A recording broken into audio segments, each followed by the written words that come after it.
ஆசிய கோப்பை கிரிக்கெட் தொடருடைய இறுதிப் போட்டியில் வெற்றி பெற்றும் இந்திய அணிக்கு வெற்றி கோப்பை வழங்கப்படவில்லை. இதுக்கு என்ன காரணம் அப்படின்னு பார்த்தீங்கன்னா, பாகிஸ்தான் உள்துறை அமைச்சர் மோஷின் நக்வி ஆசிய கோப்பை இறுதிப் போட்டியில் பாகிஸ்தானை இந்தியா 5 விக்கெட் வித்தியாசத்தில் வீழ்த்தி வெற்றி பெற்றது.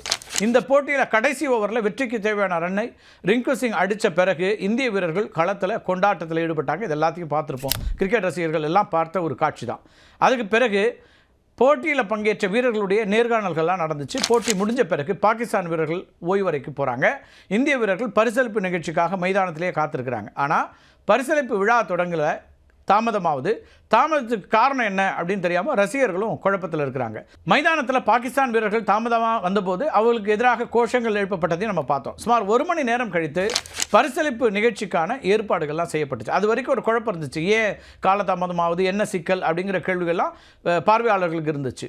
இப்போ பரிசளிப்பு தொடங்குகிற போது சிறந்த பந்து வீச்சு, ஆட்ட நாயகன், தொடர் நாயகன் அப்படின்னு விருதுகள் எல்லாம் இந்திய அணியினுடைய குல்தீப் யாதவ், திலக் வர்மா, அபிஷேக் சர்மா அப்படின்னு எல்லாருமே அந்த விருதுகளை பெற்றுக்கொண்டிருக்கிறார்கள்.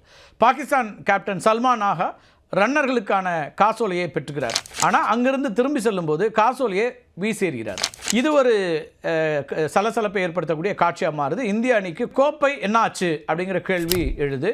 பரிசளிப்பு நிகழ்ச்சியை தொகுத்து வழங்கிய சைமன் டூல் என்ன பண்ணுறாருன்னா, இந்திய அணி தங்களுடைய கோப்பையை தற்போது பெறப்போவதில்லை அப்படின்னு அறிவித்ததோட பரிசளிப்பு நிகழ்ச்சி முடிஞ்சதாக சொல்லிடுறாரு. இப்போ எல்லாருக்குமே குழப்பம் இருக்குது. ஏன் என்னாச்சு, கோப்பை என்னாச்சு அப்படிங்கிற கேள்விகள் எழும்போது தான் பாகிஸ்தானுடைய உள்துறை அமைச்சர் இருக்கார் இல்லையா, அவர் தான் ஆசிய கிரிக்கெட் கவுன்சிலுடைய தலைவராக இருக்கிறாரு, இந்த மோஷின் நக்வி.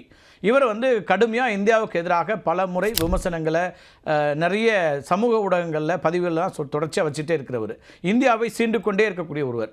அப்படி இருக்கிறவருடைய கையிலிருந்து கோப்பையை வாங்க இந்திய அணி வீரர்கள் மறுத்துவிட்டார்கள் அப்படிங்கிற செய்தி அதுக்கு பிறகு தான் தெரிய வருது. இதனால் திகைத்து போன பாகிஸ்தான் அமைச்சர் இந்த மோஷின் நக்வி இருக்கார் இல்லையா, அவர் இந்திய அணிக்குரிய கோப்பையை கையோட தன்னுடைய ரூமுக்கு அறைக்கு எடுத்துகிட்டு போயிட்டார்.